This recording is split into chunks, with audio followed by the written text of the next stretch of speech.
All right, Zac Babb here with head coach Kirk Eaton on the Week 3 edition of Monday Morning Football. First off, Coach, 27-9 win over Cy Creek. Congratulations. Thank you.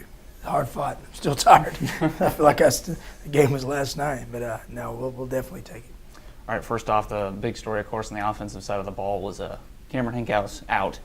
Joe Geikus came in. What do you think? How do you think he did? I think he did fine. You know, you just gotta manage the team, and you know, we asked him just keep the car in the lane, and that's kind of what he did.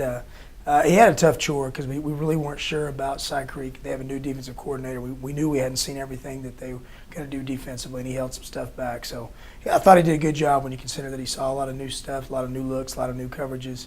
And we just needed him to, you know, when we had scoring opportunities, make sure we got something, and we did. And so I was very pleased with him. It was a tough spot to be in.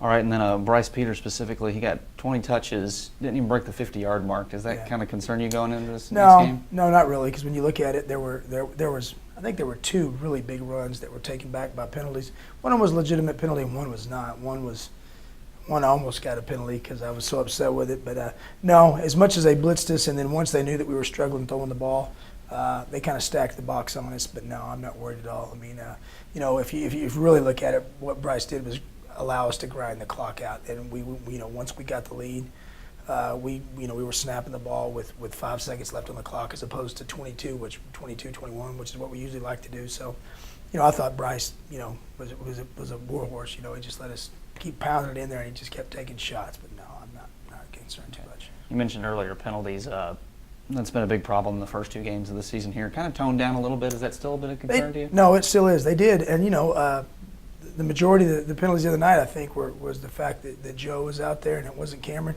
We had 4, you know, drives start with us jumping off sides, and the linemen were just saying, "Coach, we can't hear him," or the cadence just difference. And I, you know, I mean, I can see that because we were having the same problem in practice. But the other things that we worked on, I thought we did a much better job. But still, you know, it's gonna get us. We got lucky the other night, and we just have to cut it down. A good, consistent football team can't win in the 3 phases of the game, and then the 4th phase being penalties just take you out of field position and lose yards, hidden yards in there, like coaches like to talk about a lot. So yeah, we've got to fix that.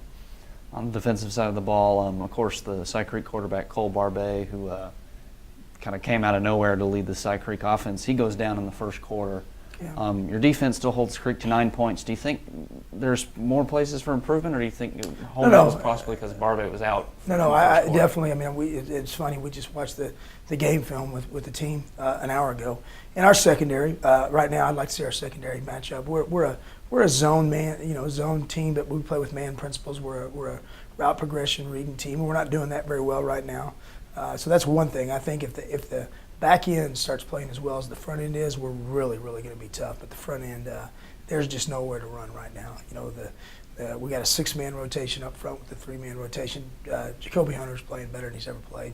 And his sophomore year was about as good a year as I've seen a defensive lineman have here.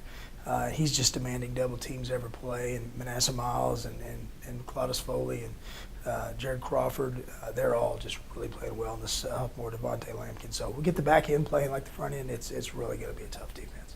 All right, so you got Jersey Village coming up this week for homecoming.